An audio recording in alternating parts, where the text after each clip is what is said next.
Principal Vindravan Bihari Lalaki. Jai. Siddharam, everybody, and cordial welcome to our second session, second night of Gyaan Yagna on the topic of Kali Yuga. Tonight, behind the camera, behind the scenes, we have Mommy Baba and Sachin and Shrishti looking after the sound system and the camera system. Streaming, we also have, together with the Tigo family, we have the Bhakti TV team and all those viewers. Welcome. Streaming live tonight on TikTok. We will be on YouTube. We are on Facebook Live, I believe. Tonight, let me cordially welcome each and everybody. Last night we started with the conversation taking us from the first part of Bhagavad Puran. And we heard of how the evolution of the story. We know Christians discourse, but too often young people don't know about, and we hinted how Krishna left the earth and what happens after. We heard of Arjun after spending some time away from Yudhishthira, Hastinapur. He's together with Lord Krishna, and he has to come back now to tell Yudhishthira about Krishna's, journeys, moving. He's gone. Samba, his son, and others are no longer there. The entire Yadhu dynasty, or Yudhishthira, has been destroyed. The sadness, the lament, one, that their friend is gone, but with the loss of Krishna, he was the only thing holding back Kali Yuga. And Yudhishthira, to summarize again what we did last night, Yudhishthira becomes very aware of the untruthfulness, the disharmony, the negativity that is coming with the advent of Kali Yuga. And he says, as Krishna's foot lifted off the earth, Kali Yuga came in. Dwapar Yuga had finished and Kali Yuga had started. And we were introduced to Maharaj Parikshit, the grandson of Arjun. And he is placed on the throne. We hear who he gets married to. We hear about his sons and his journey in the very beginning of chapter 12, his journey in the womb, and how his relationship with God and goodness started. And it was imbibed within him, this relationship, this search for God, because God saved him within the mother's womb, and he grew with that interest and eager. So as we progressed last night, he encounters Kali Yuga. Kali Yuga, in human personification, comes in the form of Kali, in this black Sudra. Remember the word Sudra, low caste, dressed as a king Kshatri, high-ranked individual, beating Dharma in the form of a bull with 1 foot. I don't want to get it wrong, to use the wrong tense, forgive me. A 1-footed bison. See the image in your mind. Dharma in this instance is a very popular, if you Google it, you'll come across it all over the place. Dharma in the age of Kali Yuga has 1 foot. It had 4 feet. The pillars of Dharma: Satyam, Saucham, cleanliness, Daya, and Tapa.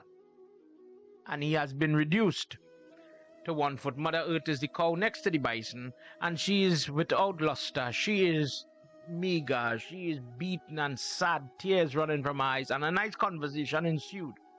And we understand by his merit, by his strength, by his meter, Raja Parikshit pushes back Kali Yuga, threatens Kali Yuga that you cannot damage Dharma like this. You must restrain yourself. And he says, okay, tell me where I can exist.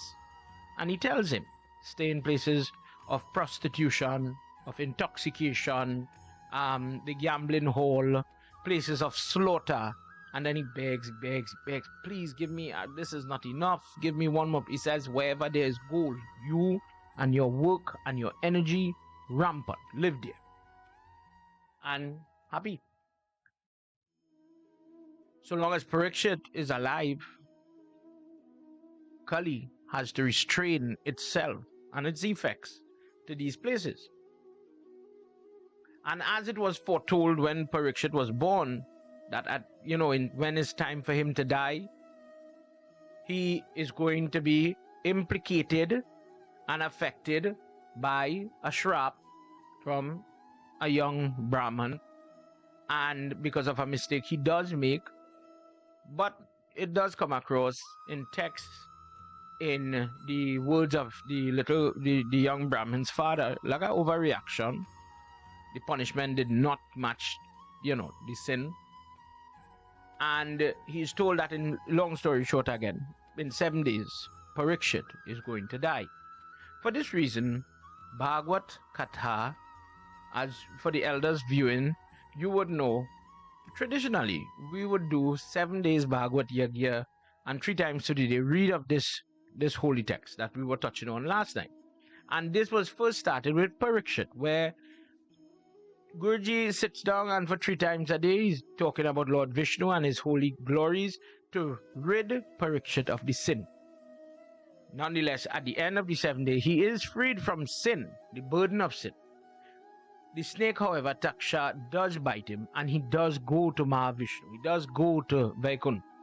But when Parikshit leaves the earth, this is where trouble comes. Tonight we are going to continue with our reading, with our discussion. We have some tidbits. Gyaan does mean knowledge.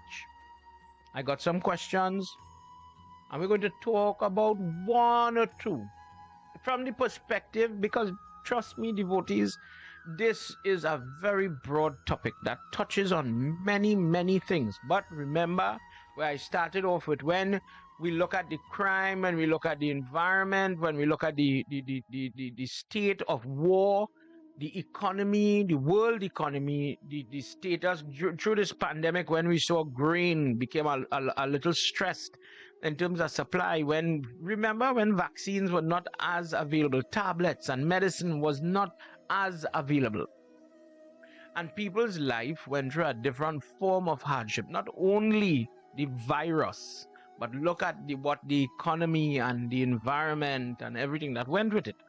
We went through a very hard time, some harder than others. The pandemic is more or less, I would say, by the definition of the authority figures, over, although people are still getting it in some places.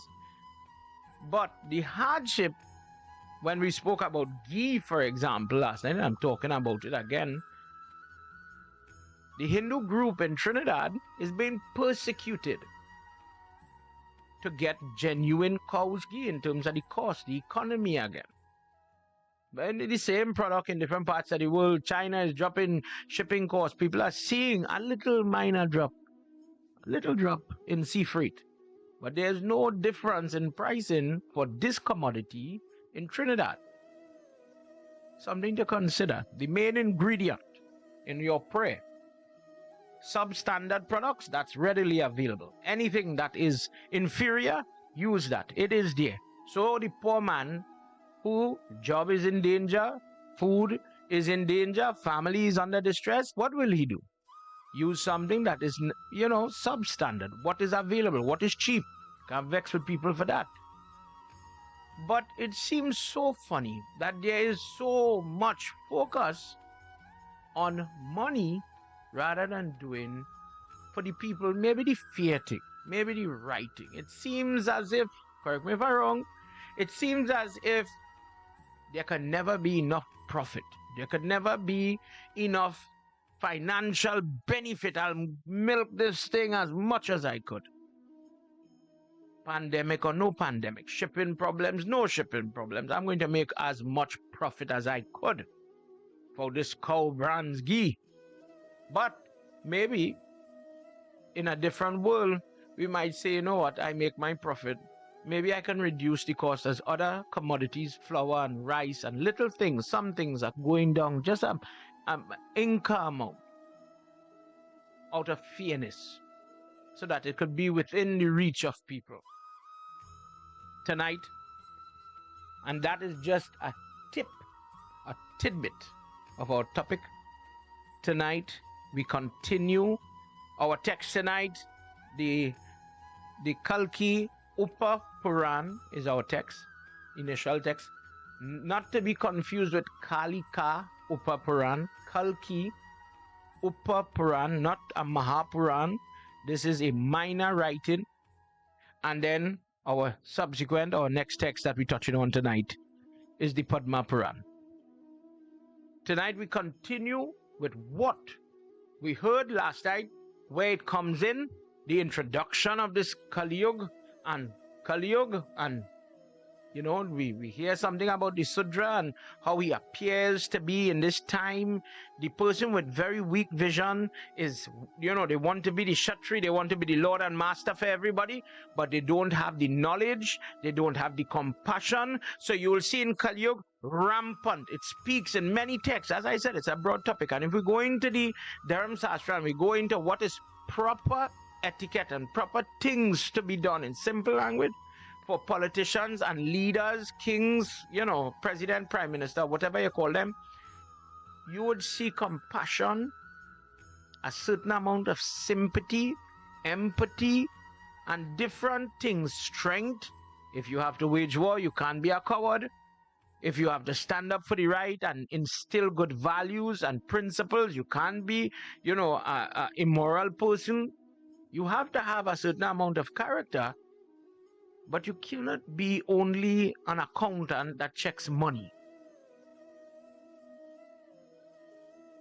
When the person who does not have the vision, they lose sight of the effects that the people are going through, and they have no sympathy, they have no empathy, then they become like this vision we saw last night in Bhagavad, where like a wolf in sheep clothing, the person who does not have the training or the right character, the person who does not have the breeding genetically or training in terms of schooling, the environment that they are grown up in, they don't have that to elevate themselves to this leadership role that really leads their people to better days in the same time, and at the same time making sure the treasury has whatever it needs to run and keep running for generations to come.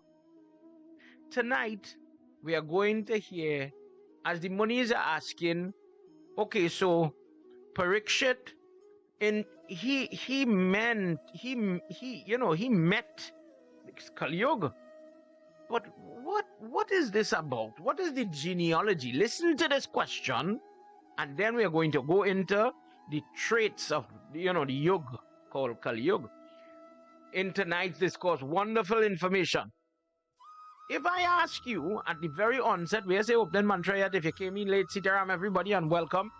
Again, if I ask you what is dance? Oh, trouble Pandit, trouble.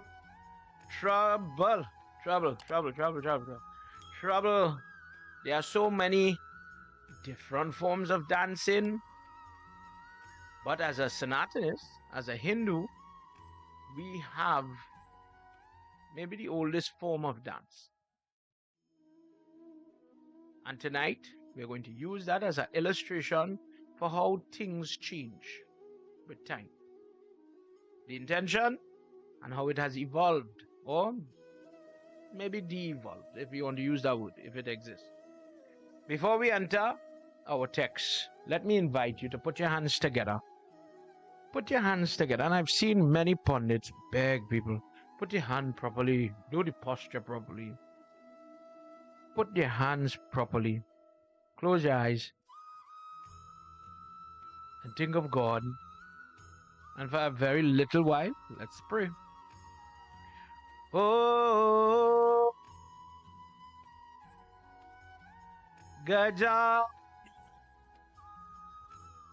Bhutaganadi Sevitam Kapet Jambu Palachara Bhakshritam Uma Sutam Sho Kavinashkarakam Namami Viganeshwara Padapankajam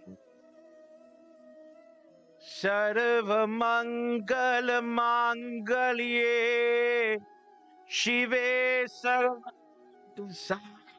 Sarvadike Sharanye Trayambike Gauri Narayani Namostute. Guru Brahma Guru Vishnu Guru Devo Maheshwara Guru Sakshat Param Brahma Tasmai Shri Guruve Namaha. Mukam karoti vacha Pangum langhe Yat kripatamaham vande Paramanandam Madhavam. Together where you are. Om Namo Bhagavate Vasudevaya. Om Namo Bhagavate Vasudevaya. One more time. Om Namo Bhagavate Vasudevaya. Vrindavan Bihari Lal ki jai. So if you came in late, everybody, welcome to our second session. We're reading about Kali Yuga. And our reading tonight is taken from two places. The Kalki Upapuran, firstly, and then we're going to cross into the Padma Puran. And I'll pray, I'll reference exactly where I am. For those wonderful people that love to read and research, for my young pundits, for you to read and research as well, so that when you're speaking, you speak with knowledge, you speak with reference, rather than how many Hindu people say, well, I hear them say. They did say. I'm saying it broken for spite. They did say, I did hear them say. I hear them all people is to say. The Desi Puran is outdated. Desi. We must upgrade ourselves to a point or to speak with knowledge. And from the perspective that you know your Dharma, a common problem in our current Sanatanist circle, whether you check a Vaishnavite, a Shakta, a person following the Shakti movement, a Shivite, or the different denominations, sub-denominations, categories, agoric, etc. People, and I guess it is written, and you will come across it just now, people become very confused about what they are a follower of, what they subscribe to, what they believe in, why we do certain things. And that knowledge slipping away from a person leads a person to being very vulnerable, to being corrupted, depraved, disappointed by man.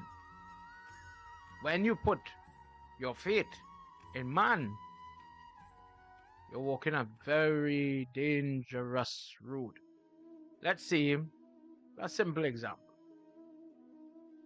I used to put purple dye in my dar. My mother-in-law taught me to do it so. Is it right? Is it wrong? My mother-in-law taught me so, Pandit. I follow the example and the traditions that are set forth. I don't know why we do it. Tonight, with that at that point, we enter into this Kalki. Kalki is the name of the avatar that is to come of Lord Vishnu in the age of Kali Yuga. He comes in the fourth section, the fourth quarter, the fourth charan of Kali Yuga.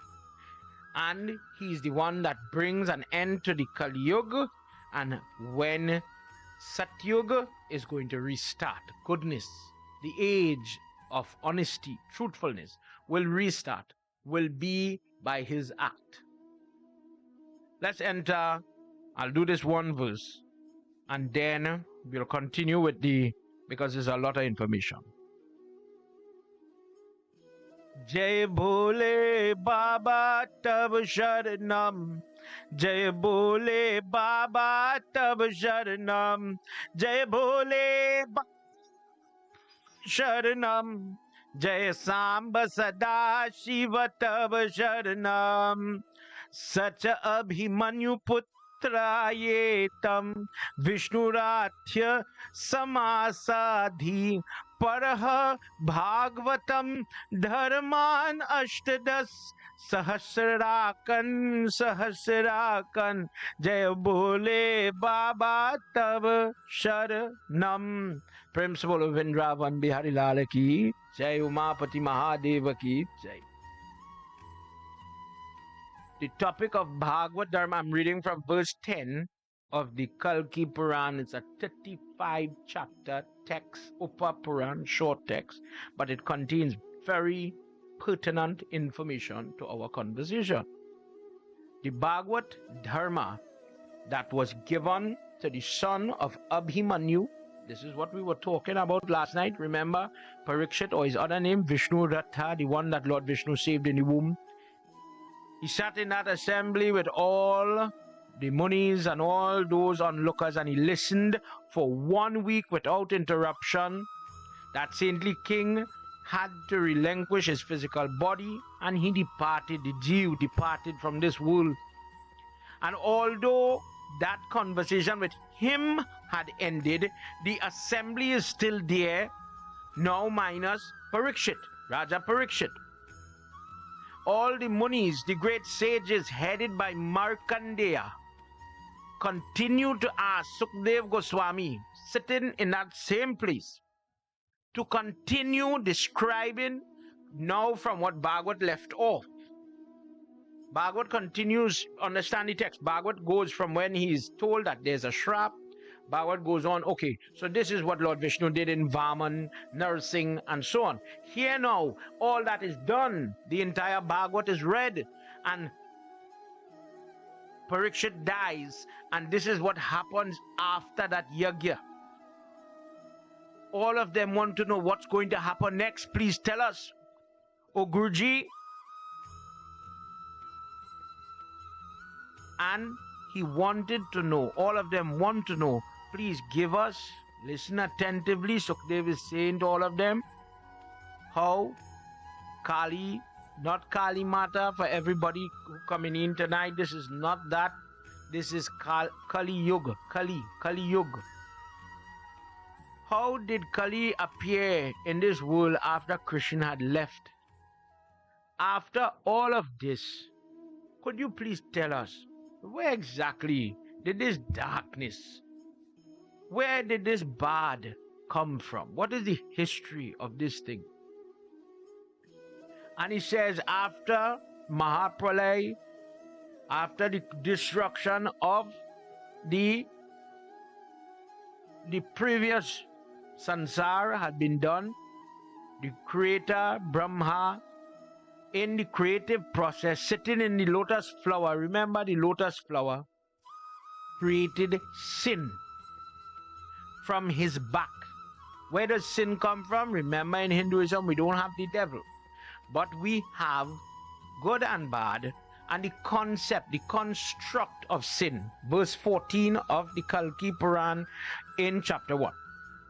Sin is created by Brahma sitting in the lotus flower that is rooted in the navel of Lord Vishnu. This sin is personified by a male with a very black complexion. This name of this sin personified is Adharma. By faithfully hearing about, chanting, remembering the descendants of Adharma, people will become freed, because you are now aware, knowledgeable of adharmic and bad things. You'll become freed from those type of actions and reactions, because now you know. When I don't know these history and these types of knowledge, ignorance, I suspect, is blissful. But when you know I may be able to choose better and choose wisely. As time is going in the creative process, the wife of Adharma was called Mitya. Again, a form that is created by Brahma for the time of Kali Yuga. Mitya is the energy of falsehood. So irreligious, lack of principles, Adharma gets married to Mitya, falsehood, and she's very beautiful, eyes like that of a cat, and they have a son named Damba. Damba is the energy that sits within a person, that makes a person, and I'm explaining what is there in the verses just for children to understand. Please follow me. I am not polluting the text in any way. I'm not putting on my opinion, but I'm just explaining what it means. They have a son. This embodiment, Damba, is the energy that now sat upon a person. And from the innocence of children, a person, Damba, means pride. They start to change and they have certain traits or characteristics that, well, the brother and the sister, they eat from the same pot. But how this man is talk with so much of pride and false pride? Why did this boast so much? How you just do that? I don't understand how somebody could do that. It is as if you're different. But what makes the difference? Genetically, are you different? No. The same genetic ratio is between all. We came from the same mother and father.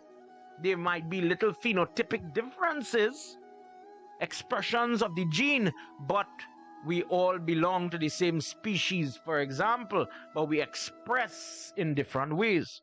One way people, they explain that is horoscope.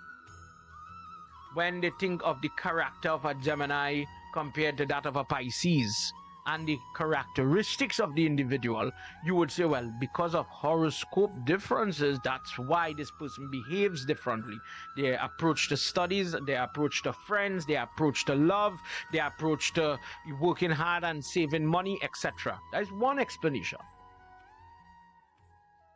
Here we are discussing a different form of evolution of God's creation. He was always angry, but very energetic, very on the move. Damba has a sister. So Mitya and Adharma have a daughter now. The daughter, Maya. Maya. Within the womb, listen to the corruption. It sounds very strange. I'm reading from verse 17. This is going to sound a little nasty. The Damba, the brother, and the sister Maya come together as man and woman, and they have from the womb of Maya or illusionary things that corrupt and take a man's vision or family or the focus, the right things, and get carried away with different things. Maya, we hear a lot about Maya in Devi discourse. From the womb of Maya comes Lobha. Lobha is the son of Damba, pride, and Maya, the illusionary things. Lobha is greed. And they also have a daughter, Nikriti, cunning, smart words. When we listen to Mahabharata and we hear about Shaukani and his words that corrupt the heirs of the Duryodhan and all of them, and he gets them to go to war to destroy the two sides. When we listen to his history, there is different discourses that speak about the dice, the origin of those dice. One day I'll read it for you. And he makes a promise, long story short, that I will use all my assets. I will use all my training. I am not a very big, muscular guy to use sword and, a bow and arrow and whatever. But I will use cunning words, false words. I will lie, give bad advice. I'm not going to be your enemy, hold up with a robbery. No. But I will be a false friend. I will be a bad advice, and I will lead you astray. And he does this to whom? Strangers? No. He's the Mamu, the mother's brother of Duryodhan, and he single-handedly caused them, polluted their mind and their perception, their discernment, and he took them to death. Lobha, greed, and his sister Nikriti, they have a son, Crowd Anger. From the womb of Nikriti, Crowd comes.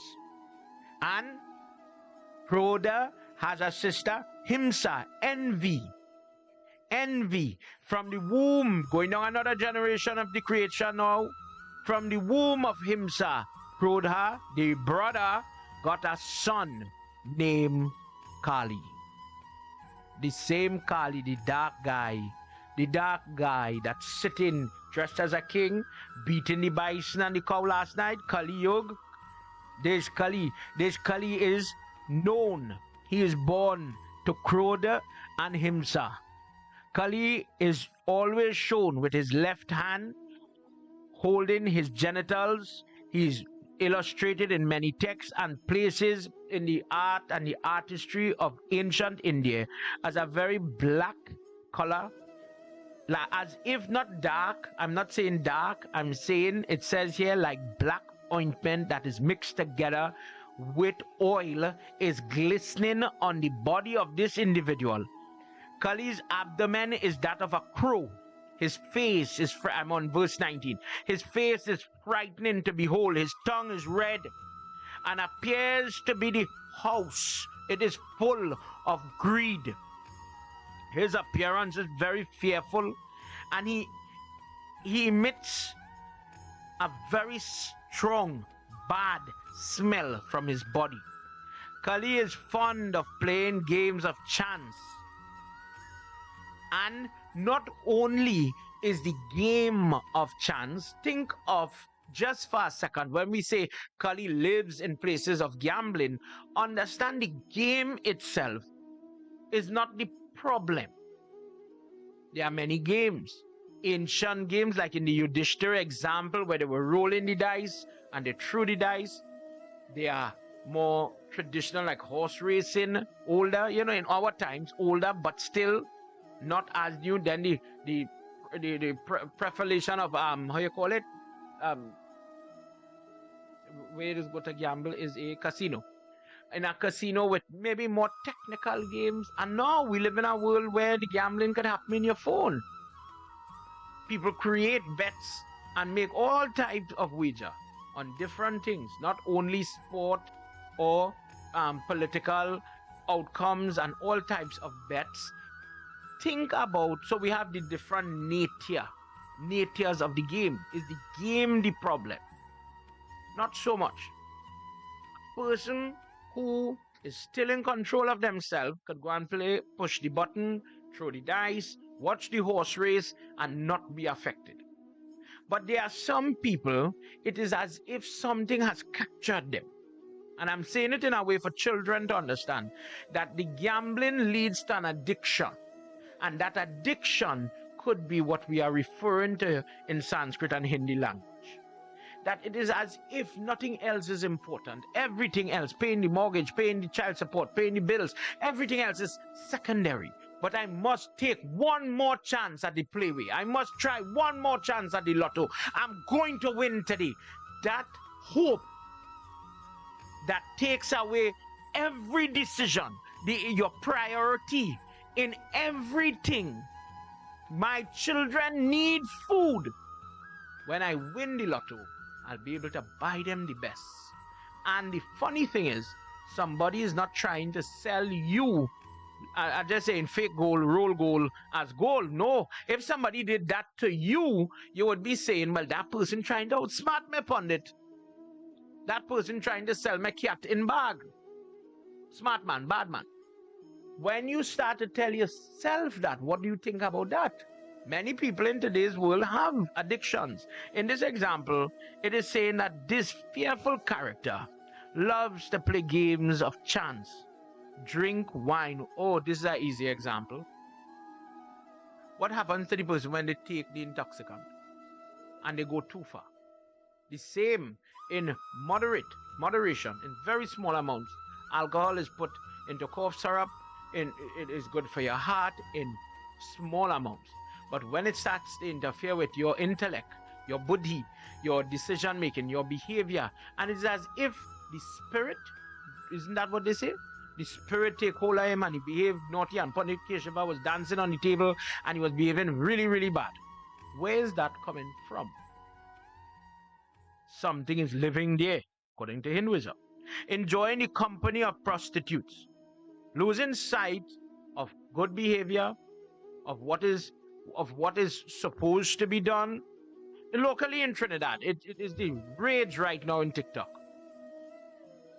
about the promiscuity of a certain individual alleged spreading AIDS and HIV in Trinidad, and because of the rampant gossip, and we love gossip so much, laugh at the women, laugh at the man, laugh at the woman, laugh at the man, forget the seriousness of the disease. Tonight, don't let me forget the seriousness of HIV. But it's a good reminder to people, and we'll hear what we're talking about, to get so caught up that I want to give up all morality. I want to give up everything to go and enjoy the company of prostitutes. This is where, when you think about the disease, the problems, the family problems, etc., Kali loves to live there. And he says, wherever there is gold, whether you look at the banking sector, the losses, the risk-taking, the stock market, the different allure of money, what it could bring. You get rich just now.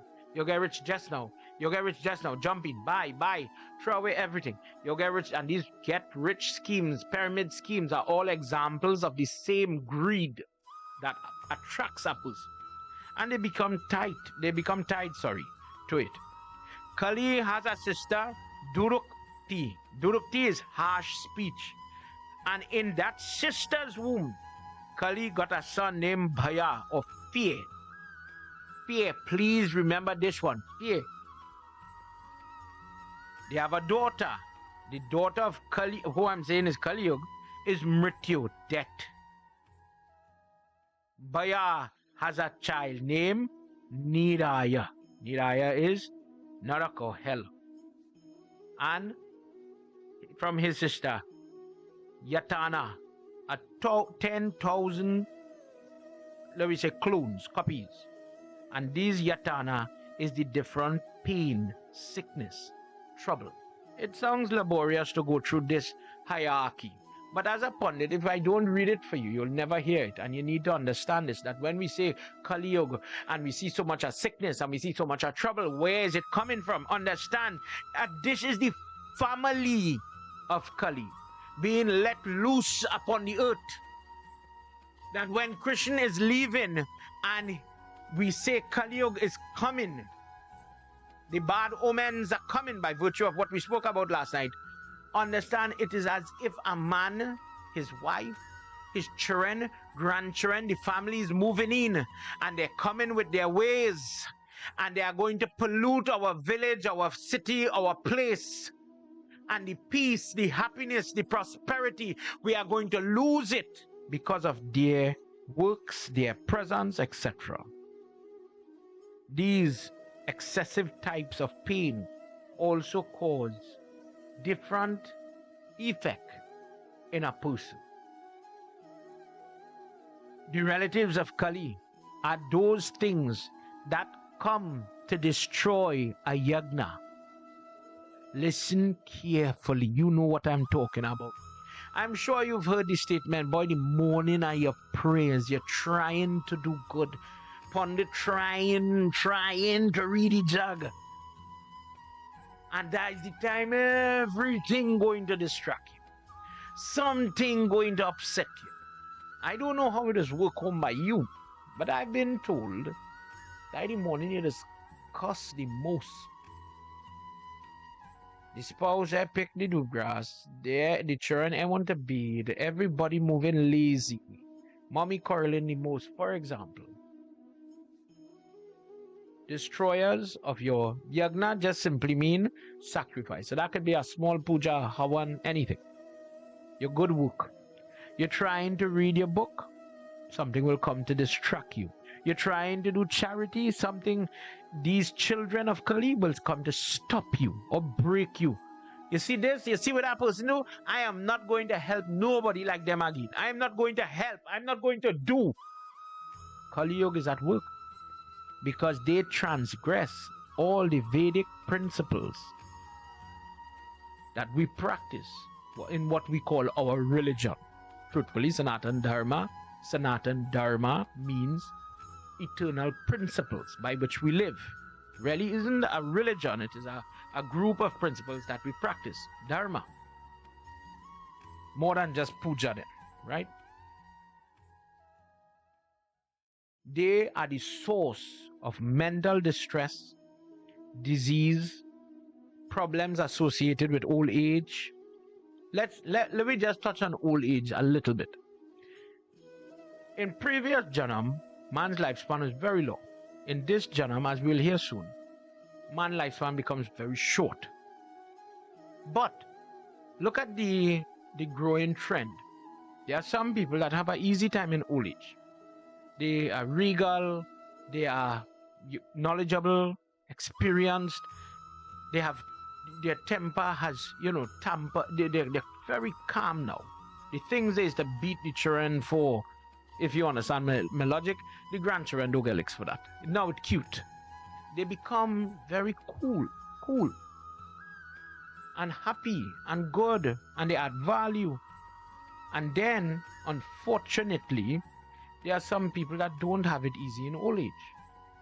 When, for example, we're talking about the comparison of boy and girl when we check in marital compatibility, Nari Gun talks about the health of this couple. Well, there are three options. Will it be the male is healthy, happy, and the lady is always sick or weaker? Or the opposite, the lady is always healthy, happy, long life, and the male is the opposite, he's sickly, weakly, and one day die. Or the two of them will go good many anniversaries together, and one day they will, maybe one after the other, go slowly to God. So there is a measurement. If you never heard why we check compatibility, this is one of the reasons. There are 8 in total. But it have some people that inherit dementia. Hurtful experience. Too much to talk about. I'm just touching on it. Parkinson's, Alzheimer's, disease that we are dealing with currently. These children of Kali Yuga are the reservoir of mental distress, disease, all problems associated with old age. Many times it has happened. I want to do my best by my parents, and children call and they ask for little advice, but upon it I have a problem. I sometimes have to raise my voice because of how my mother or my father has become, because I'm using the example of dementia or Alzheimer's, meaning they're forgetful now and they start to act. The old statement, twice a child, once a man, is applicable here. Pampers time, and for if you never had any experience in it, I wouldn't say I know anything. I'm totally, outside, but I'm basing what I'm saying from reading and what I've been told. Imagine this is your mother and your mother or your father in Pampers, and you leave them in their room out of respect, and you to sleep and it's late and you go on your bed and whatever, and you get up with a little noise in the kitchen, and dad Pampers off, and dad is washing Pampers in the sink, tools all over your house, and that happens night after night, night after night after night, night after night, night after night, night after night, night after night. Can you see?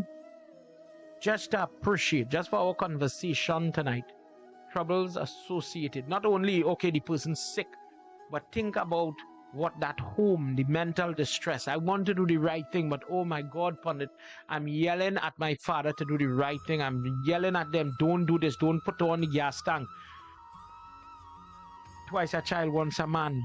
People do it with children. And I'm talking in the remit. I'm not saying people don't ill-treat parents, but I'm talking about when parents have the dementia. That's a different case, okay? It takes a different amount of patience. Maybe in today's world, medical training, medical assistance to assist in these type of instances. But the stress is there. destruction of religious principles, sorrow, to lament or to have lamentation, fear of everything, fear is real. In Kali Yuga, fear is real. People they feed fear. They feed fear based on race, based on finance, classism, and the poor coming for you. This race is coming for you. They're going to take your jobs. They're going to take your homes. They're going to take your daughters. This religion is going to bomb all the airplanes and crash them and do all these things. We in our life, we are exposed to it. Islamophobia and all these different fear factors are force-fed into a person that more or less pin you against the world. That you're afraid. And you know where you get it to? If we have to be very, very, very, very, very, very honest, and I'm saying it tonight, I, Keshava, I'm not saying anybody else, you get it in your religion. Think about it. Many people pray because they are afraid of what will God do. God will strike me down if I don't light my diya. If I don't do my Hanuman Puja, the only reason I'm doing it is because the bandit will come. So I'm doing the prayers to make sure the bandit don't come. But if I don't do my prayer, God will strike me down. Think about somebody who in their family history offers blood and blood sacrifice. I don't want to do that present. I want to be clear. I don't want to do that present. My heart and mind, I am not comfortable with that method or that mode of worship. But I'm so afraid that, the ramification of not doing it. Do it. And out of fear, there are many people worship. There are some people out of fear, destruction of religious principle. I abide by certain things, but I don't know about that and I don't want to be in that. So a conversionism type of, where people were proud to stand in Sanatana Dharma. For many people, in times past in Trinidad, in the colonialism type of culture, the white man mentality, they are better, superior. So we would emulate, just to put an example, we would emulate their religion, their ways, their language, and throw away our language, throw away our dress, throw away our, our culture, who we are. And on the doorstep of Indian arrival in Trinidad, happy independence to all my Guyanese viewers tonight, by the way. In perspective, think about what we are throwing away, the value of what we have. But if you don't value what you have, you'll throw it away thinking, oh, well, this new thing is better. Bear in mind, everybody is doing yoga. Everybody is looking for turmeric. Everybody is doing Surya Namaskar. Everybody is looking for what we have. But in the example, Saijan, I always talk about Saijan. I got some Saijan today. Rajesh Sina, thank you very much. God bless you. When it was Saijan, I remember telling my nanny, that thing too hard. When it became westernized as moringa and became moringa tea, moringa soap, this, that, and the other, moringa became more palatable to our own Sanatanists. And I'm talking about us. I'm not talking about nobody else. We started moringa going out of style now. Now we know the value of what we have. But out of fear, sorrow, the practices that make our religion is not only puja. The Atharva Ved talks about all the plants and all the herbs and all these things. For example, these descendants of Kali are found wandering everywhere throughout the kingdoms that make up this world, destroying people of the world. They are misguided by the influence of time. Meaning, for example, when last time we heard about the Varna and the Ashram system falling apart, it's unfortunate when you have a child trying to dictate the parents as if they are the parents' parent, the parents' boss, in a disrespectful tone. Gone are the days when children have that regard. Sitaram, mommy, sitaram, good night, ma, good night, dad, bye. Bow to your parents' feet, little things. Okay, let's use another example. Suppose I have a 65-year-old man that is trying to act as a virile, nothing wrong if you're healthy, but virile, 19-year-old boy. Time. You know, people say, act your age, look at your time, have respect for yourself. But you will see that time, the person is losing, they're getting different ideas in their mind and different activities, regardless the age, regardless the time, they get carried away in different type of activities, even when the body cannot hold up to the rigor of the activity. Very restless by nature and full of lusty desires. So that is just reflecting what we're talking about when medical, when plastic surgery fuel the vanity and the different lusty thoughts. Now you have the tools to express the lust, to do the vanity, to do the different things that give you that satisfaction. Extremely sinful, very proud, violent even to their own mother and father. This will become the name of the game. Not only violent, but very ashamed of their own parents would be a growing trend.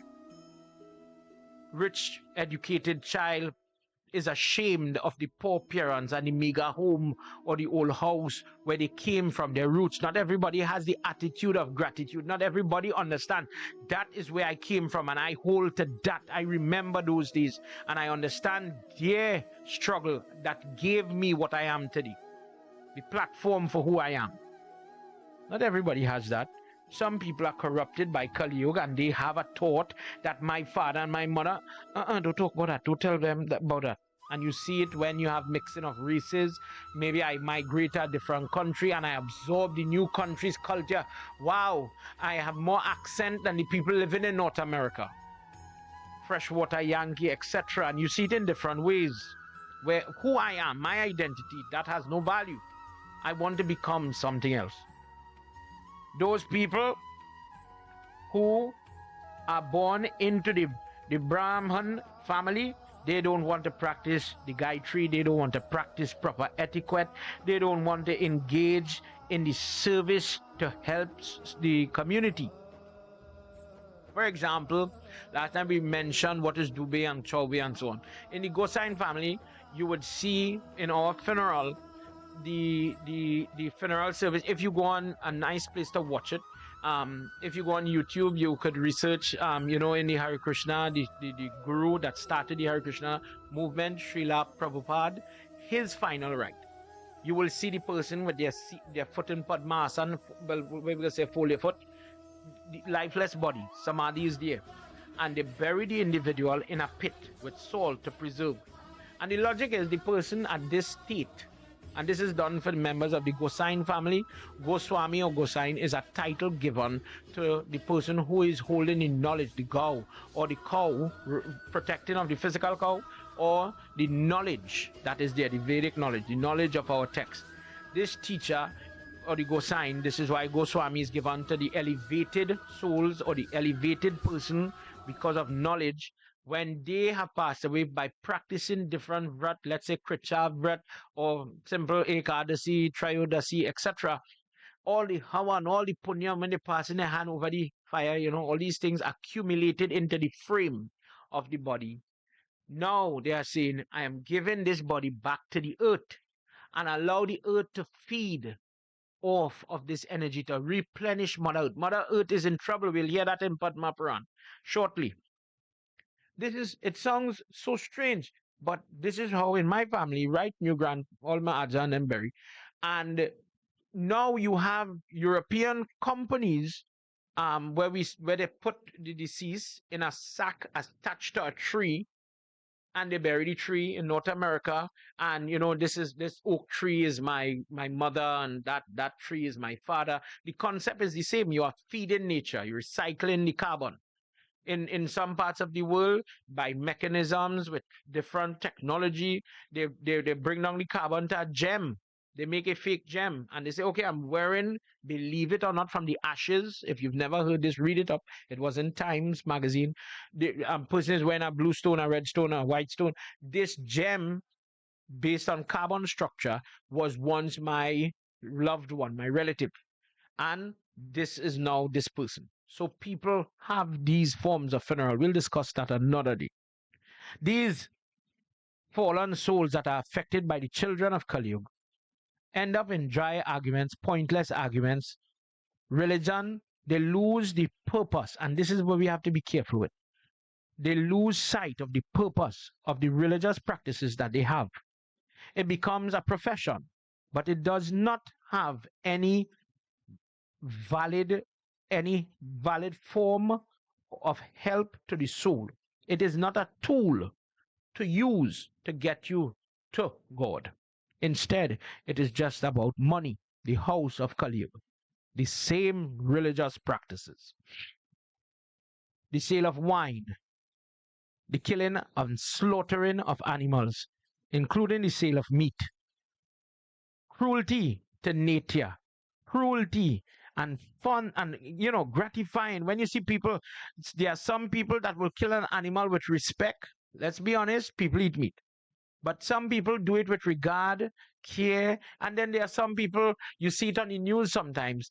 Children throw kerosene or gasoline on a dog or an animal and light up the animal, and oh, it's so fun. And where does that cruelty come from?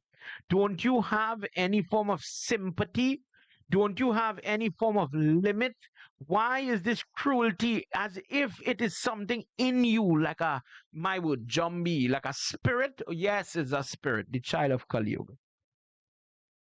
It is as if this energy or entity is causing them to engage in many examples in sinful acts, cheating acts, hurtful acts that damage one another in this life.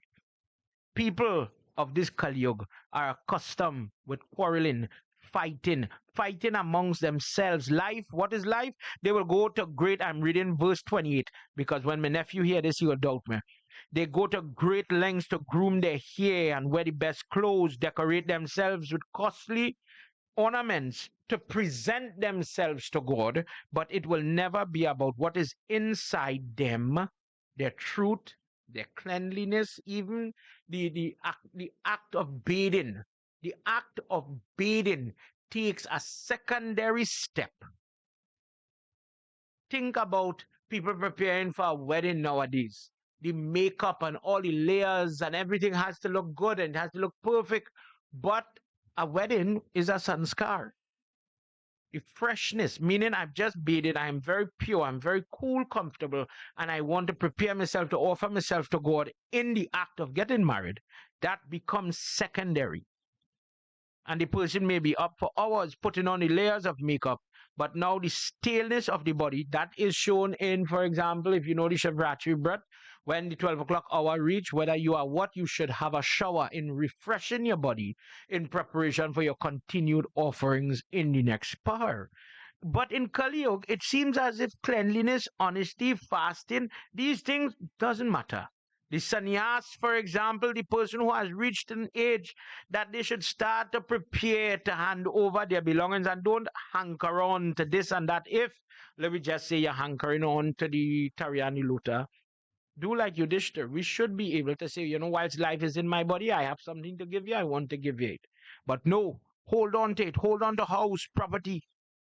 The householder, they have no power of discrimination. They fail to train their children properly so that when they reach an age, they do not have the confidence in their younger ones. In Kali Yuga, people will blaspheme their spiritual master, their elders, without hesitation, without limit. They will bad talk and become hypocrites, liars, cheaters, without any sense, I'm doing wrong. You will hear, for example, one of the tenets of having a guru is to not to bad talk your guru. Somebody's guiding you, somebody's giving you the knowledge, and you within yourself could bad talk, ill speak, or not.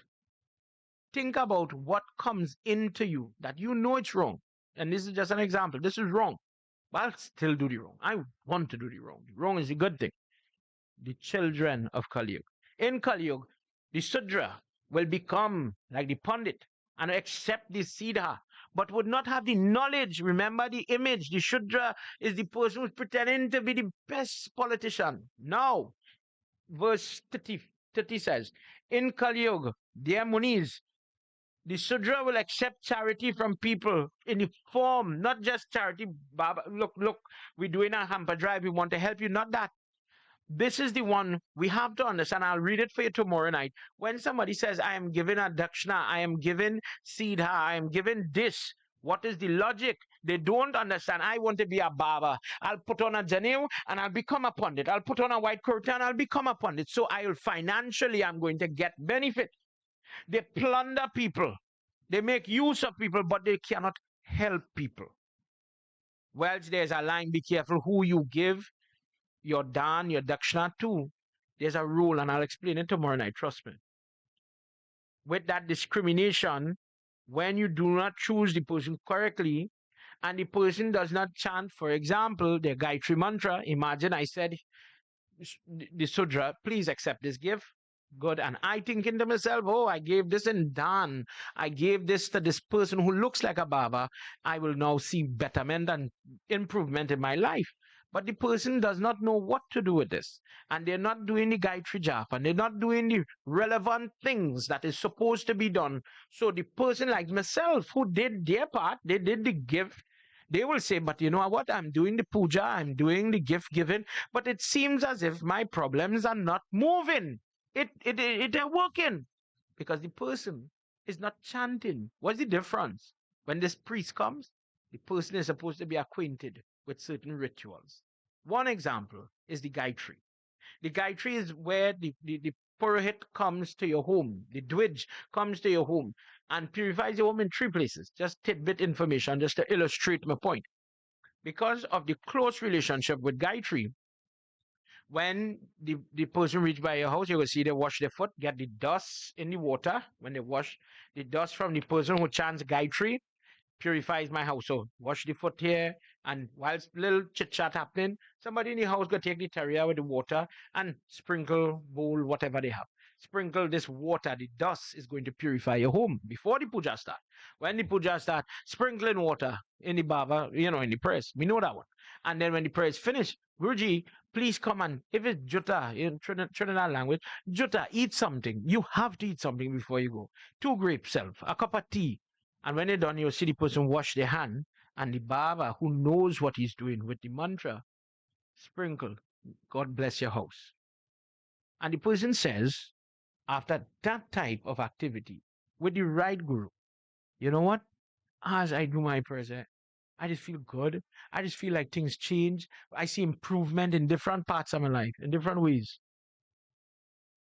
The person will lack discrimination and will fall for the wrong type of guru, the wrong type of leader. In this case, the Sudra from the not I'm not even going down the merry-go-round with the surname. I'm looking at the drishti, the knowledge, use that as defining or the definition of who is Sudra, who's Brahman, whatever. And the person cannot guide. It is as if the blind is leading the blind. You know what I'm talking about. And it is only then you realize this isn't working. So why am I doing this? And the failure of man, it is quite common in Kali Yuga, as you will hear in this text. In the failure of man becomes the failure of God. Think what I just said here. The failure of man, the pundit, the priest, the imam, the person, the empress, the priestess, the whatever. The man let you down. That could happen. But in religion, it's so funny that when the man let you down, immediately that became God. And you just hear people say, well, that person represents the God and the church or the masjid or the mandir or whatever. So you know what? I want to leave that religion. I'm going to stop being a follower of God. I don't believe in God and his teachings and all that. It's garbage. All right. How come? Have you ever gone, and it's just a question, I don't know. Have you ever gone to a mechanic, let's say a long time mechanic, the 120Y kind of guy with the hammer and he beating the carburetor kind of thing, and you bring a hybrid car for a mechanic like that? I could understand that mechanic and Pandit Keshava might be on the same footing. What to do with this? I don't know where the screw goes. I don't know where head to my foot in this thing. Long time, I remember when we were small, Dr. Harinanan was the village doctor. He was everybody's doctor. And you could tell that when you go, you could have a fever, a cold, you could have a allergies, you could have a scratch in your hand and you're getting cough syrup. It was like one, two, three, everything, and that kind of, I don't know in your area what you grew up with, right? You could send me a message and tell me. But you understand what I say.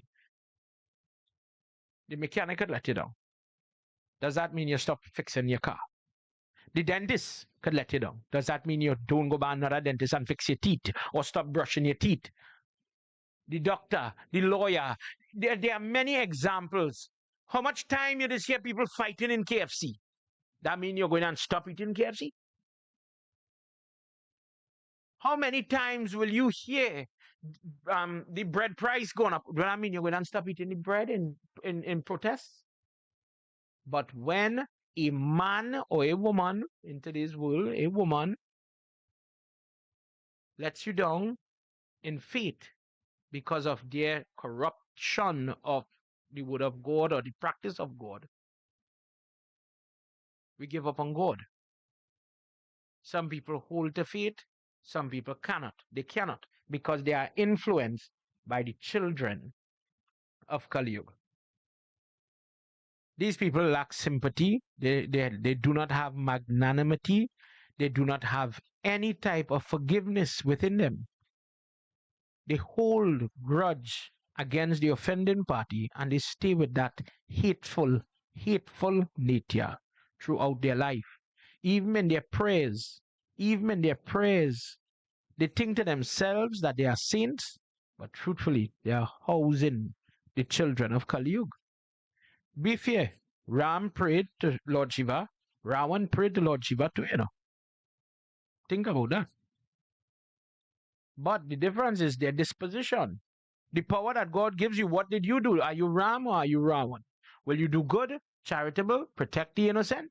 Or will you admonish, damage, take advantage of the innocent? Which side of the spectrum are you? Many examples. This earth will become ridden of food production, food grain. The currents in the river will become very corrupted, very rapid, and it will cause a lot of problems in the environment. Married women will behave like prostitutes, where modesty and different things, morality, will be on the decline. Now, I want to switch from here to going to Padma Puran as time is slipping away. This point with women, Vivek from Queens, a young drummer with Shiva Mandir and other places, Sitaram Vic, he's a godson. And when I'm over there, he plays drum for me. So he said he saw a new practice as a young guy. He's still in college. And he says, I see in North America, there's a new practice that the Dulahin, Arti is the husband, at that point in the wedding. And then the Dulaha also Artis, the Dulahin Pandit. What do you think about that? In our history, in our Dharma, we have always been a male dominated religion, and there's a reason for that. In the concept of karma, remember last time we heard karma there are two concepts that there's the Jiv Atma and the Param Atma, and my experience as the Jiv Atma is based on God's permission, and here's what he dispenses for me. What he dispenses for me is based on my karma. So the astrologer says, based on the planets are the tools that God create to dispense good things, bad times. Good times, bad times. Shani could be good to you financially, it could be bad to you in disharmony, delays, etc. So, bearing that in mind, in the creation of man and woman, the karma does come to play. In different discourses, I've touched on it, I'm just touching on it again. When you look at the expression, the soul again is the same, but the expression or the experience of a man and a woman is totally different. The man's body in times of development, such as puberty, let's say in the honeymoon night, the manhood, pregnancy, going into, if you believe in male menopause, middle age, and so on. The man is basically stable physically, nothing's happening, no pain, no blood loss, no trouble. But on the woman's side, it's totally different. Puberty, honeymoon night, children, pregnancy, the entire gestational period, and then menopause.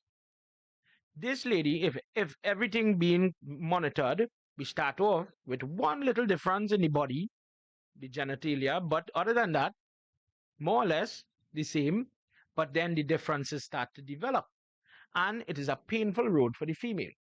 So in this instance, the difference was caused by, there is a discourse with Indra and Vrita and all that, where the period comes from, the menstrual cycle, and why it's painful. And it is put onto the female in that discourse, and I'm just touching on it. I will do it for you another day. Where did this menstrual cycle come from, and why is it, looked at as a bad thing? Because it is a little sin. Don't vex with Baba, I just explaining. It's a little sin that the female has that the male doesn't have. So the difference between a male and a female is a little inca amount of a little more good and a little more sin on this side.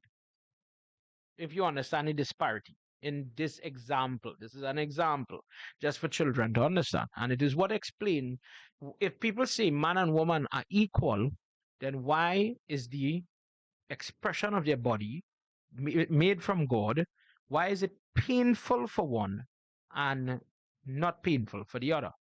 If it was painful, because remember, in pregnancy, both of us become parents, male and female, equally important. You can't do it without the other. But one is in physical pain. There's no despair in that. Then go forward. Get rid of the menstrual cycle.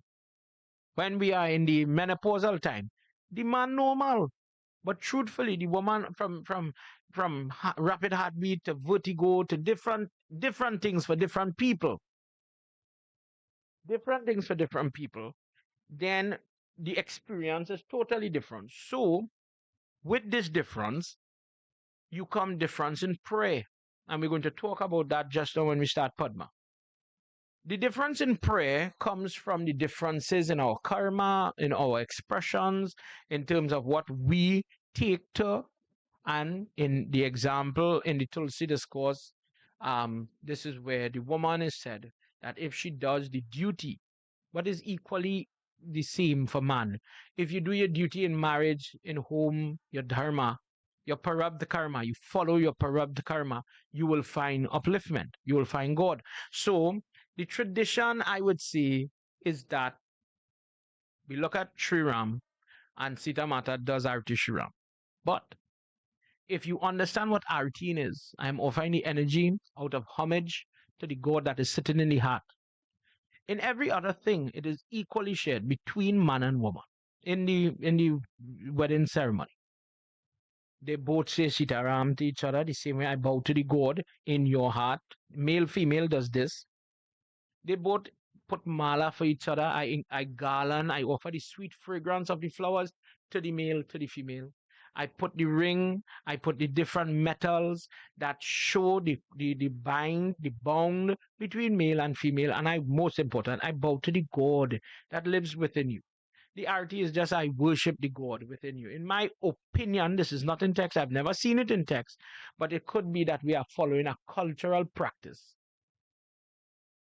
because there are practices that are there that was not necessarily so in previous yug. For example, there was a time on this earth where women were allowed to wear janu just as men. But when they would now have to take off the janu and rest it because they were going to have children because of the practices of the culture with child brides and so on, then they just said, you know what? They will just get married and they don't need to tie that janu. And it became part of the law that women wouldn't go that way. So they took a different turn. And of course, that is a deep discussion. The history of women, the evolution of women in Sanatan Dharma. And that is a very old practice, fourth, fifth, century, old stuff. But in my opinion, Vic, if a man artis the Devi, I don't see anything wrong with it. In fact, it shows the respect, mutual respect for the God that lives in the other person. One does not have to dominate. Everybody has their strength. Because the truth is, we say it that in the marriage, she has a leading role. In Sanatan Dharma, the lady is looked at the Devi, the goddess of the home. Everybody has their strengths. So I don't look at it as a bad thing. But be careful that when you are arting somebody, you're doing it for the wrong reason. Because now everybody going and say, Keshava said, okay, to arty the wife. And I have no problem with that. That's good. Make sure you are arting the right person for the God. Make sure you have let me explain that a little better. Make sure you have the right stature that somebody must arty you. Because the problem here in Kali Yuga, married women will act like prostitutes. They would not hold on to their husbands. Word for word. We are on verse 37 of Kalki Puran. The women who are supposed to be the mothers, chapter 1 of Bhagavad Gita says, you are in Kali Yuga when the women, this is why we pin into women, you find it, you'll see what I'm saying, when women in society stop teaching, preaching, teaching the right thing, this is where we say the mother is the first guru because she's the one who teach you what to do, who you are, and they pull you up. Without a good mother, your status in this life is not going to be the same. Very rare you will find somebody who does not have that strength of that mother, that lady behind you, and you still is able to achieve the heights of your life. Maybe you might see the person having this woman as a mother, sometimes a wife, sometimes, a godmother or a guide, but there's this Devi that works and in this motherly role where your mother alone could penetrate and perpetrate the animal inside of you, rip out the Kali Yuga children and make you into this better person. She becomes the tool for God to counteract all that we are talking about. In the same way, the lady that has to become, you want that honor, and I'm saying it again. We are putting the mala, we are doing the ring, we are putting the gold to dress her as if she is equivalent to Durga.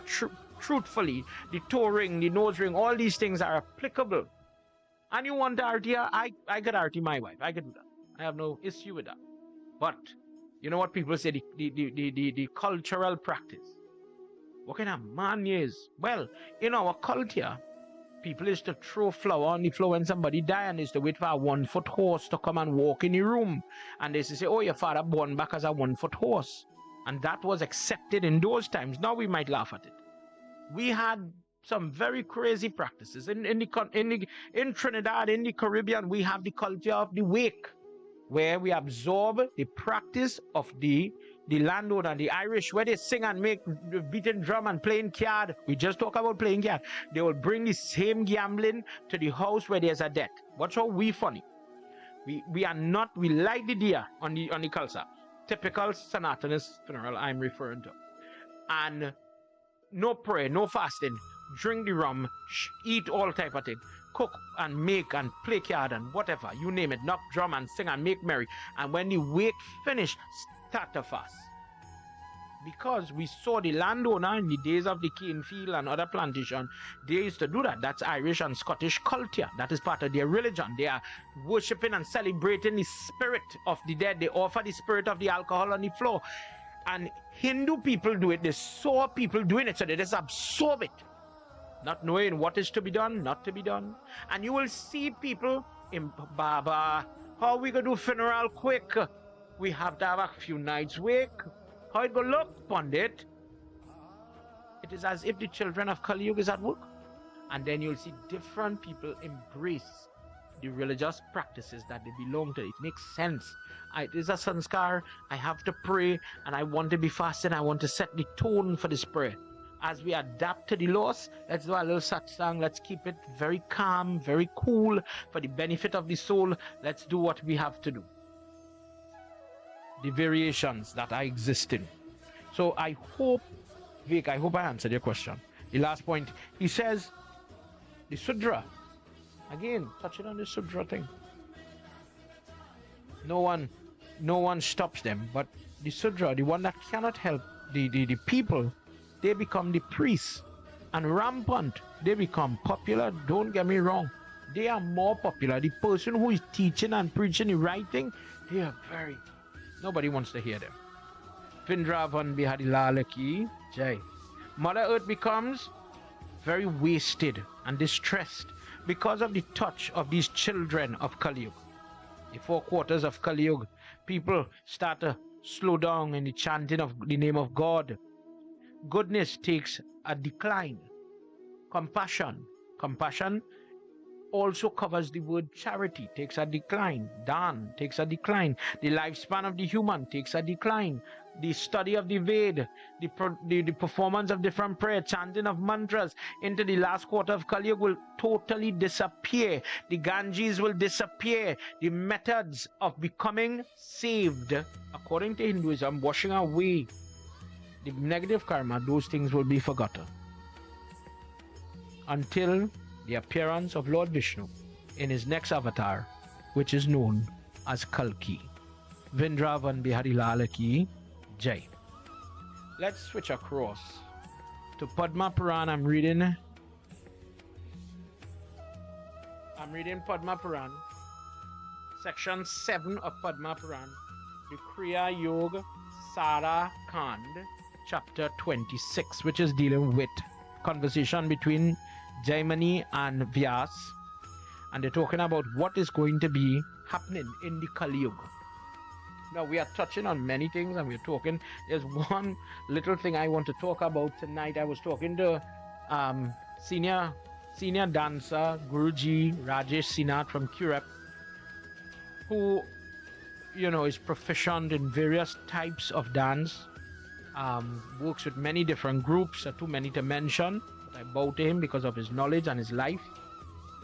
And we were talking about dance. And tonight, in this section, I just want to touch on it to illustrate how it goes. Vyas Muni is speaking to Jaimani, and we'll get to it just now.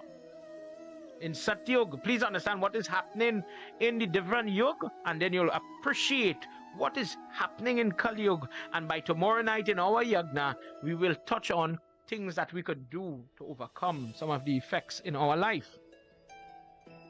In Satyug, people practice truthfulness, hence the word Satya.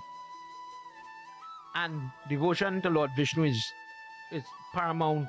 It's free from, the person is free from grief and disease, fear. All of them speak truth. All are kind and gentle, respecting the form of God in all forms of life. And they live very long.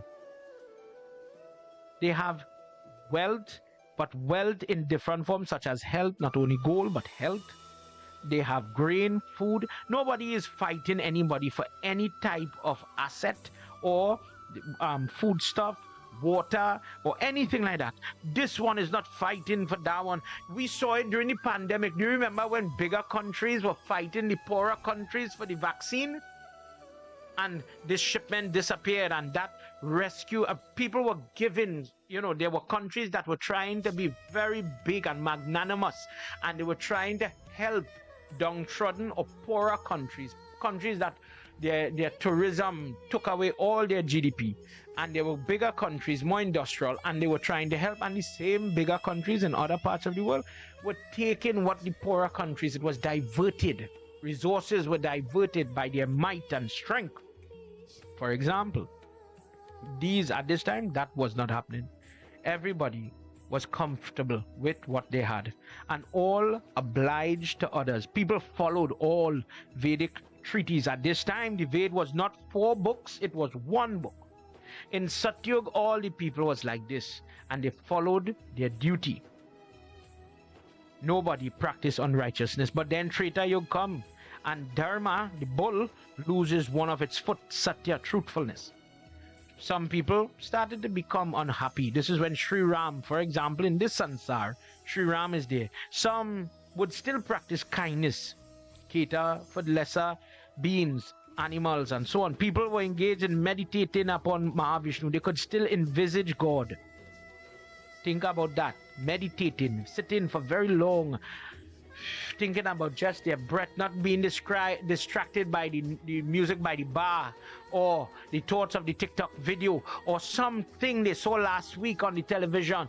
No, this person is able to empty their beings and merge their self, open their third eye and merge their self into the energy of the universe. Highly devoted, practicing all their rituals, giving dhan, engaged in these practices and followed rigorously the tenets of the ashram. When you are at a certain age, you stop meddling. For example, when you leave grihasti and you go into vampas, you start to ease off your children and you start to focus on the grandchildren, and you leave children, just an example, to make their mistakes, to learn about life, to learn the lessons, and not try to police your children even when they are adults. Give them room. Let them come and ask you for advice. For example, people understood the limits and there was no issue. I am your father all the days I'm alive. I'm 65, you reaching 45, and I'm still your father and you still have... No. In this case where we are talking about the ashram dharma, you realize your children are grown and you start to ask them, you start to speak to them with that respect. When they become respectable, when they act that way, and you know that it is time, I better coach them. Whilst life is within the body, let me coach them and let them do, be the one to cook the bandara pot and show them. Let me see how you just clean shatain, for example. Let me see you take over the mantle of arranging the prayer, doing a yagya, lead, and I'll stand behind you as your biggest supporter. That is that third ashram, for example. And then the person says, you know what, they're doing it. The grandchildren see it.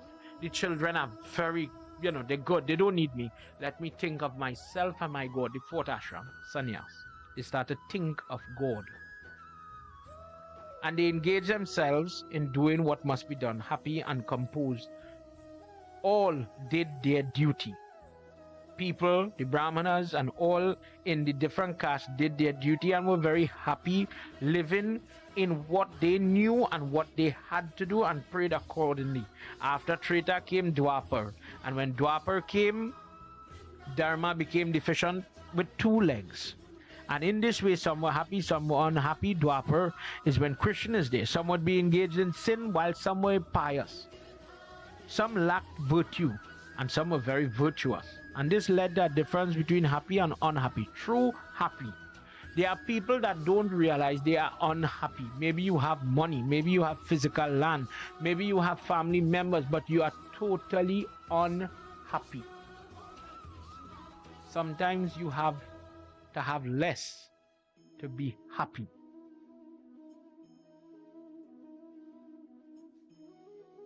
People would do the worship to Lord Vishnu. They worship to his foot. And then, in many ways, charity and all that listed here.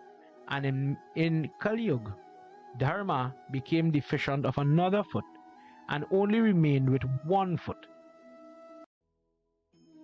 In various texts, they will talk about Dan or Daya being the remaining foot, and I'll explain that tomorrow night.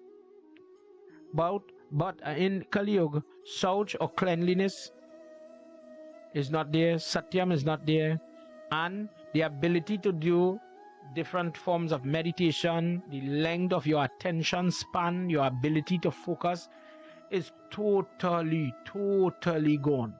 So the person becomes so distracted now, where people would sit in the forest and listen to the tweaking of the bird and think and just breathe and calm down as based on what we could only say describe in text now. That type of ability is no longer there. People need to focus on the big murti of Kali Mata and focus on her hands and her gorish look and focus on that. And out of fear, I'm going to do her puja. Saraswati Mata, I'm going to think of the Gita and I'm going to look at that murti, and the murti becomes so important when in truth, if the person were to go beyond as a true Sanatanist, then you are touching the nature of God here, there, everywhere. But for our understanding, we had to evolve from this form of God, the elemental form, the unseen form, to what we could, we make God look like you and I, so we understand God looks like you and I, and we hold to that. In the evolution of God, Dharma remained on this one, and all the caste, not some, all became addicted, would be addicted to sin. Very cruel. They censure, they evade, and indulge in stealing. This is a major strength of Kali Yuga, according to Padma Puran, verse 18, in chapter 26. That we are talking about the occurrences of the crime rate. Brother, this is Kali Yuga. This is the time of Kali and his family. This is what they want to do. So you and I must get to the point. What could I do to repress and push back Kali? Is it possible? Yes. Last night discourse, Parikshit is able to push him back. So we must get to that point. People will have no respect for widows. People will have no respect for young girls. People will have no respect for married women. And this life will become about fondness of lusty thoughts, sexual acts, intoxicating drinks and intoxicants, because drugs, different types of, addictive things, going crazy. In every dean in the secondary school system, vaping is the newest thing. And no matter what teachers are trying, they're getting carried away. That you must be allowed to take your intoxicant. People no longer want to fast. People don't want it. It is as if they are averse to penance and vow. They don't see the relevance. But it is relevant to become sinful or to do sinful things. For example, in the culture of Trinidad, you have a high, carnival type culture that is part of our Trini, the mixture of our history. But in it, you have Hindu people, I'm just talking about Hindu people, that never partook of this. You do not have that history. That is not part of you. There's no linkage to the typical Hindu and slavery, to the fete, and to all these French things that we really don't know about. But it is becoming more elusive. It is becoming more attractive to pay more money for less clothes. Same ladies that would go to the clothes store and say, oh, that's not valued. That kurta is not supposed to be $10,000. That material, that amount of cloth, it doesn't make sense. But go and tell somebody to pay $10,000 for this amount of cloth for carnival time in the Trinidad culture. Oh, that is so good looking. I am going to look like a goddess pundit. I'm going to look sexy pundit. I have to have it. And Shivratri most of the time cannot finish fast enough for the Hindu now to go and partake with their new piece of clothes. Is the truth. The same people that will tell you no, because in my life doing Shivratri for so many years, there was a time people used to journey religiously to the temple and hold to their faith and their religious practice and choose between religious practice and the fete. How could you go to fete? I have to go to temple. I'm doing Shivratri, I'm offering Madar, etc. But it seems as if in the religious circle, it is becoming less attractive to come to the prayer and more attractive to go and spend money and go to these places of vulgarity, nudity, and a lot of obscenity. But then, when you hear women are being disrespected, women are mistreated, you wonder where it's coming from. But if you are acting vulgar and in a world where mental problems, where there are people, men, let's use it have all type of predators out there, but you live in a world of, and I'm just using it in this catchment, of predators watching you innocently, and I agree, you could take a quilt and wrap your body, and a predator could, attack you. But be fair, if in a normal working day, it is wrong to put on display, going back to the Tulsi Mata discourse, why is she a tree? Because she told Ganesh Baba in Brahma Vaivat Puran, look at my body, Look at my body. I'm so attractive. I'm so sexy. You should want to marry me, Ganesh Baba. And he said to her at the end that anytime you want to allure the attention of other people with your physical attributes, and you're not practicing modesty in your next life, karma is the rule here. You will become a tree. So Tulsi, the great savior, is a tree because of that. So we have that built into our religion. That is not a cultural practice. That rule, karmic rule, is there. But I'm a Hindu, but I do not practice morality. I don't have that sense that whether I have breasts. No, I am a very fat guy, so I could say about breasts.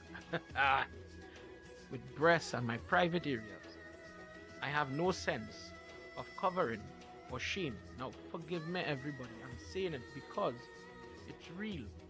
There is a loss in our Hindu culture, in our circle, of what is happening. Our people are becoming distracted, and they're picking up other cultures, other circles, and their cultures as if that is more attractive.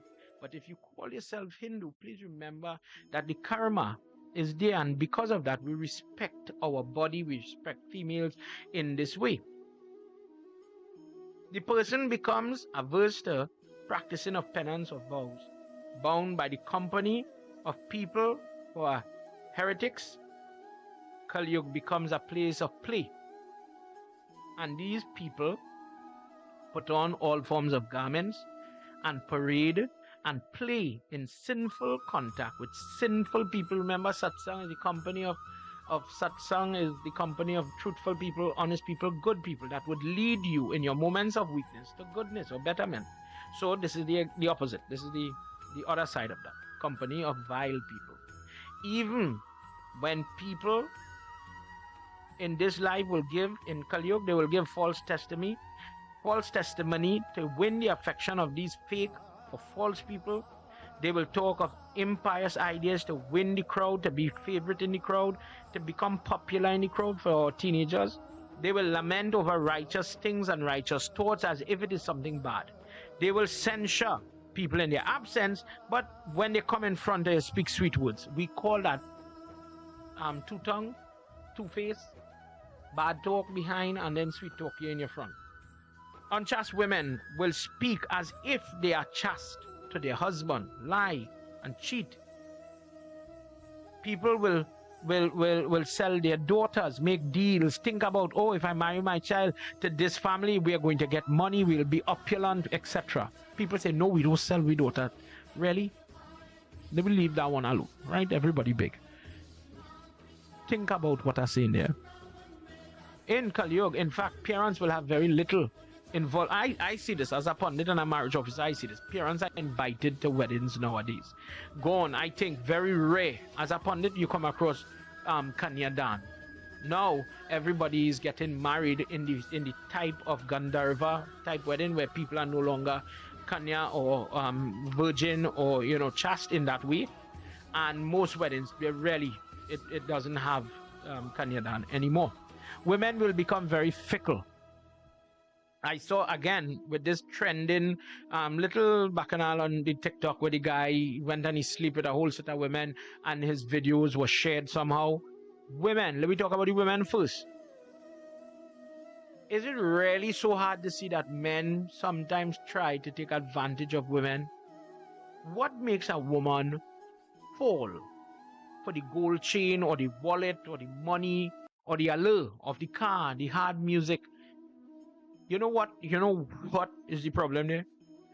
Something blinds the person to all the red flags, to all the drinking, the cheating. He cheated on the past one, the last one, but he ain't gonna cheat on me. He's vicious. He has no sympathy. He has no empathy, but he'll have empathy and sympathy for me. But it doesn't matter. He has all these bad ways. He has a lot of money. Women will be very fickle. In Kali Yuga, people will be filled with wickedness in their heart. Cows will suffer. Their milk will become weaker. Boys, their bodies will become shorter and shorter. Men, women, same. people will not be genuine in their affections. It will be affections for a purpose. I'll be smile with you, I'll be nice to you, I'll bring across a roti for you if I could get something. And in this way, people become addicted to sin.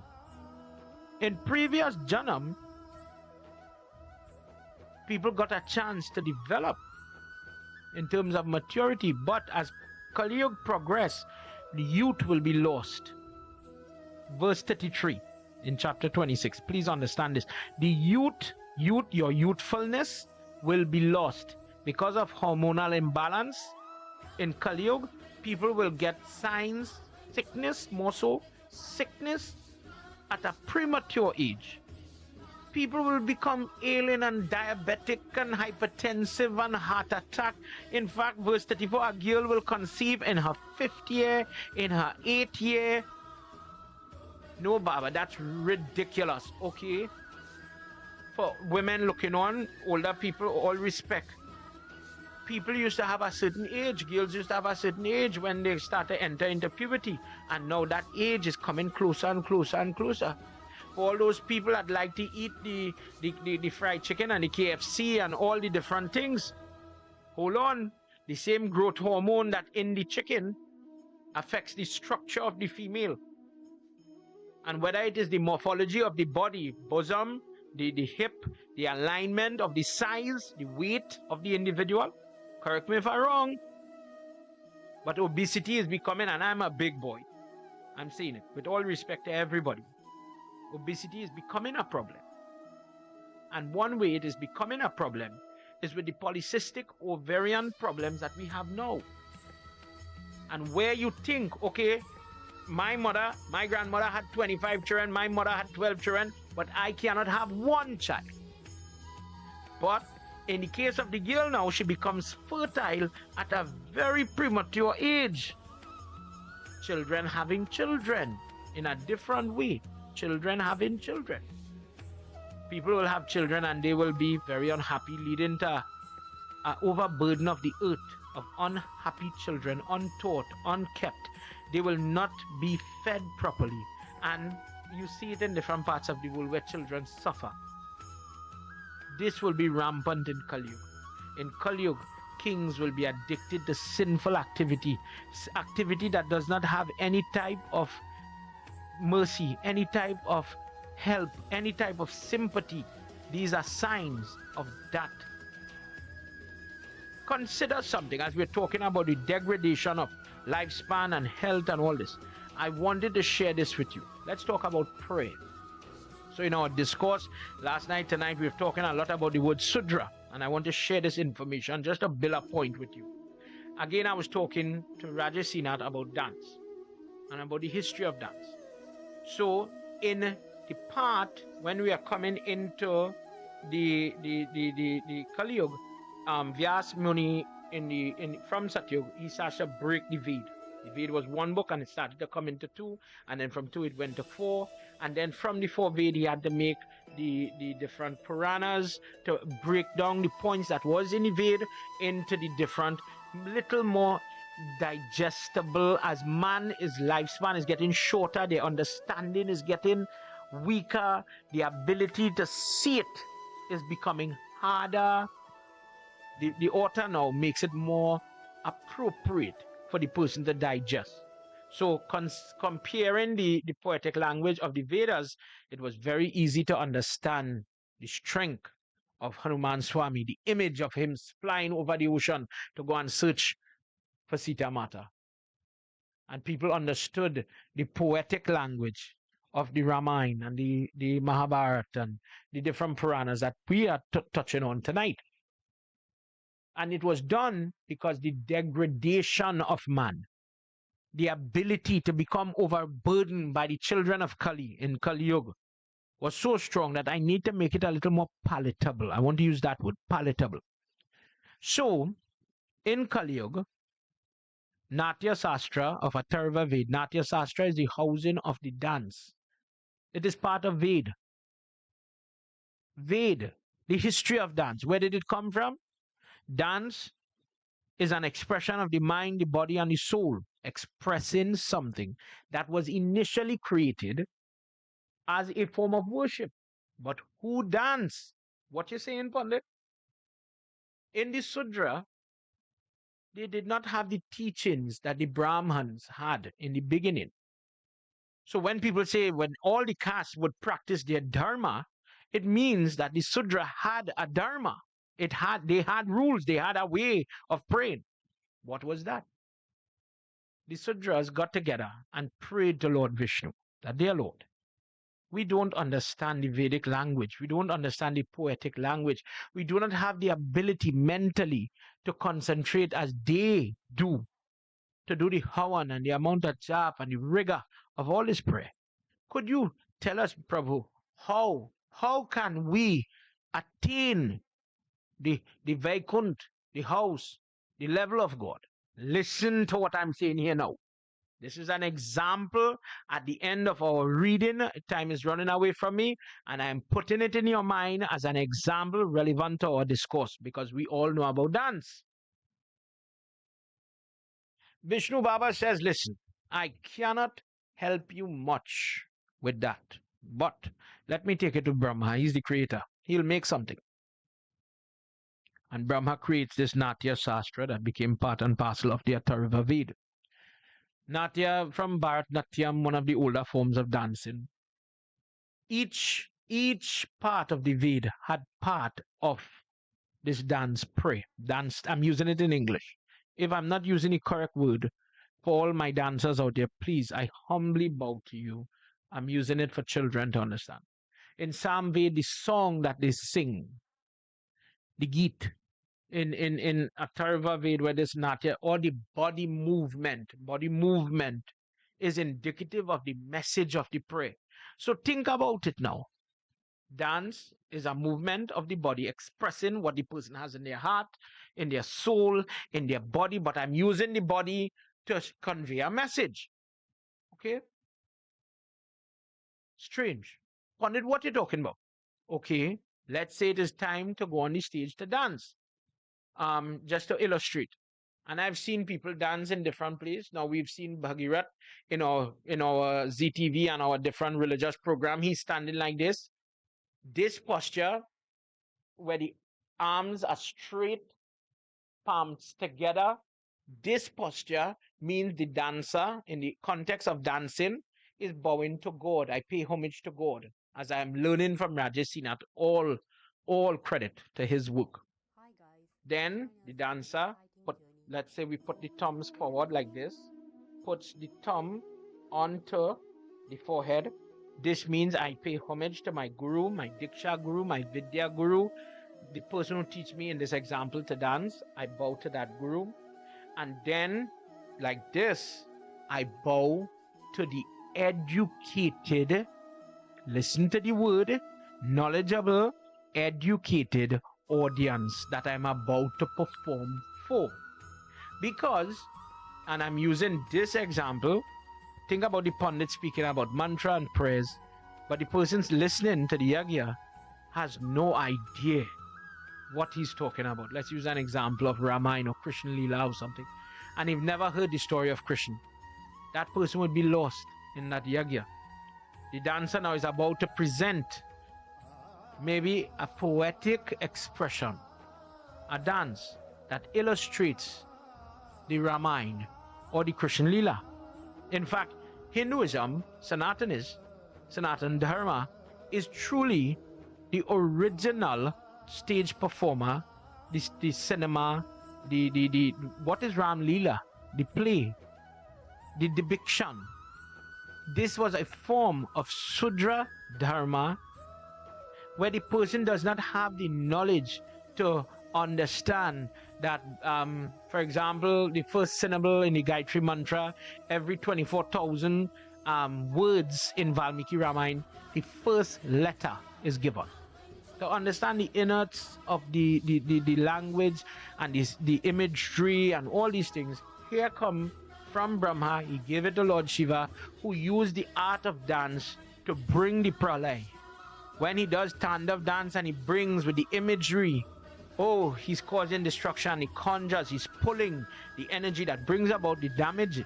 Kali Mata uses dance to create. Krishna does the dance when he's fighting Kalia, for example, to destroy. There are many uses of this dance. But you and I'm told, for example, screw the bulb, Pandit, screw the bulb. And you and I, who come from this lineage or this Sanatanism, Sanatan Dharma, we come from this rich knowledge. Let's talk about what screw the bulb is, and you'll understand how our knowledge of dance, how it degrades over time. The person who is the practitioner of dance is sending a message. It is equivalent to prayer. The Pandit sits with the Ramayana and he reads the Ramayana. But dance becomes poetry in motion. The person expresses the emotion. When they do I cannot do it, forgive me, the different movements to illustrate this represents Dasrat. When a person does this, they are saying Sri Ram. When a person, because I had to learn some moves for this part, right?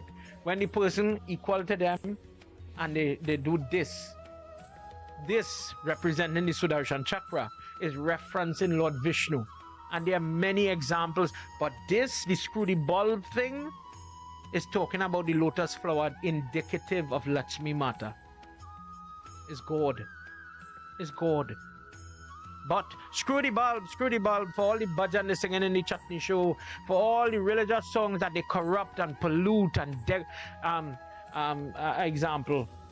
Oh Nanda Baba Jiko Jaya. Nanda Baba is the father of Lord Krishna. Kya hai balla, the ball. He's holding a ball in his hand in the imagery of the song. But all the lewd, all the alcohol is pinned to this song of our Lord Krishna. Nobody else is doing it. We are doing it to ourselves. Out of ignorance. We don't know what this song means, truthfully. And there is the danger.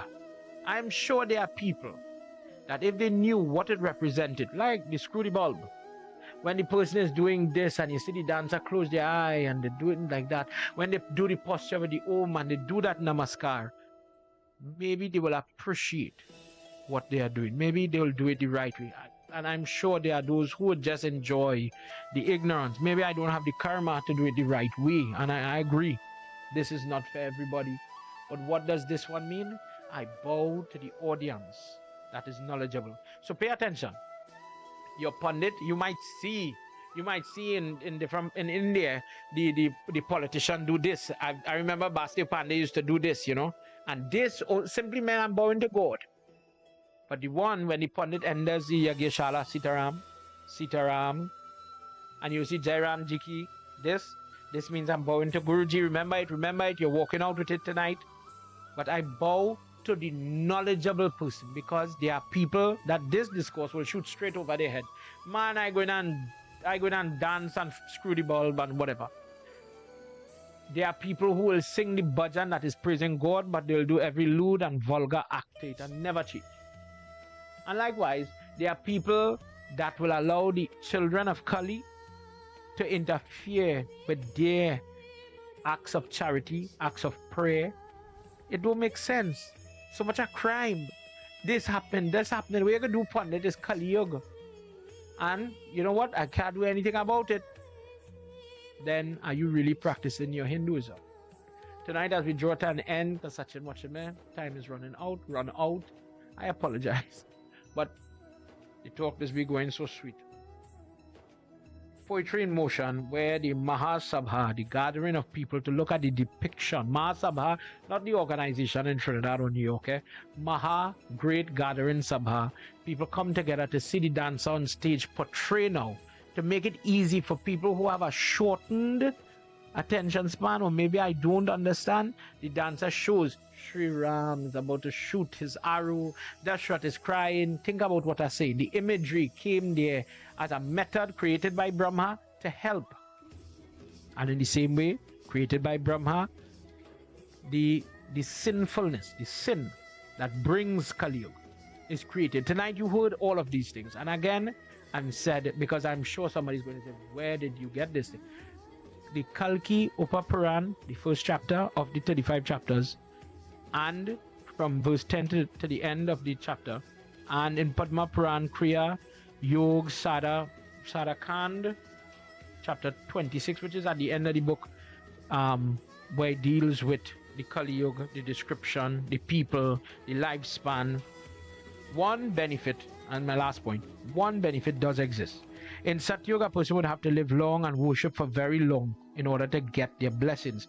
But in Kali Yuga, the person prays, and in a very short period of time, the person is able to see change, health. It is always there that it is possible. In Kali Yuga, you are so close to God that salvation and mukti is so simple. For example, doing Satyanarayana Brat and Katha, the person could drink the water from the shaligram, and that purity is able to come. But because of the loss of tapasya, one of the feet of dharma, the person doesn't have the mind or the ability of this mind. It is as if, and you hear neurologists and the neuroscience when they talk about, we don't even know half of what the brain could do.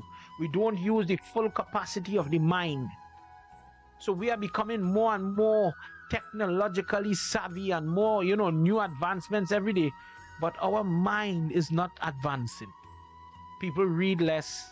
People understand less. People are, instead of evolving and becoming better, it is as if we are devolving. We are becoming less than and not more than. It is as if really Kali Yuga is taking away the purity of our mind too. And how does a person get back, to preempt our discourse tonight?